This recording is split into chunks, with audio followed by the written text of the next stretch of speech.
දැන් මේ බණ කියන සභාවේ මං කවුරු හරි නැගිට්ටවලා මෙතනින් නැගිටිනවා කියලා හොඳටම සැර දාලා දැන් මෙතනින් ඵලයන් කියලා පන්න ගත්තොත් අන්න ඒ පන්නගත්ත මිනිස්සයාට මුළු ජීවිත කාලෙම බණමනුවකින් මාව පැන්නුවා කියලා මතක හිටින්නේ.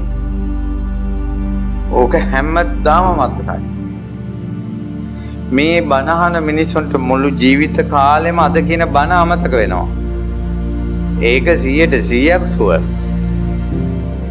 නමුත් මෙතනින් එක්කෙනෙක් නැගිටලා ඵලයන් මෙතනින් කියලා පැන්නුවා නම් ඕක මැරෙනකල් මතක හිටිනවා. ඔන්න අපේ හිතේ ස්වභාවය තමයි අපිට වෙච්ච අයුක්තිය අසාධාරණේ මතක හිටිනවා. අප විසින් කරපු කුසලයේ මතක හිටින්නේ ඒක තමයි නොදියුණ හිතක පුළුල් නැති හිතක පටු හිතක ස්වභාවය. අප්ප දුක්ඛ විහාරී පුංචි දේන් දුකටපත් වෙනවා.